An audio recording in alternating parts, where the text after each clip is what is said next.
Yeah, it's not 100% official now, but it has come from the horse's mouth. And Josh Taylor was on the BBC Radio 5 Live boxing podcast, a live show with my colleague and mentor, Steve Bunce. And he said in that kind of live with an audience show, when asked what's next, that he said, because I think that's the end of the road for me in Top Rank. They've done a wonderful job for me.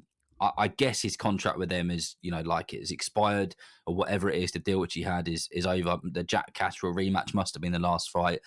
And he basically said that he needs a UK promoter now. He needs somebody who's genuinely going to be promoting him on this side of the Atlantic, and getting him, in the big shows which he wants in Scotland and so on. So I think it's unlikely he'll go to Eddie Hearn, because he and Eddie Hearn don't see eye to eye. But you never know. I never thought I'd see someone like Billy Joe Saunders boxing for Eddie Hearn, but he did.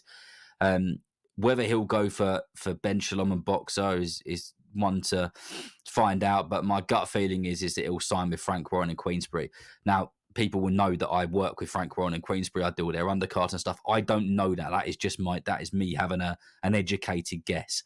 But he still says that he's gonna stick around at 140, which I think is quite something, because it's no secret that he struggled to make that weight, and he's been like that for a number of years. But he reckons he can do it, and he can do it comfortably if he does it the right way, the scientific way, and the kind of new school way, rather than doing it the old school way of dehydrating himself and kind of eat less, move more.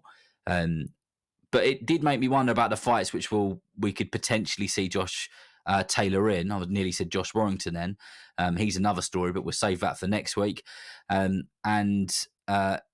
He says, my ambitions are to win another world title. Whether or not he can is to be found out. But good to know that he's keen to continue boxing, and good to know that his ambitions are to sell out some arenas and do a lot more stuff in the UK, because he has had a few fights in the US, hasn't he? He has. It'll be interesting to see whether he's truly on the decline. I think that fighting at home will allow him to maybe step down level of opposition for a little bit and then see what he has left. Taylor is, of course, a former ring champion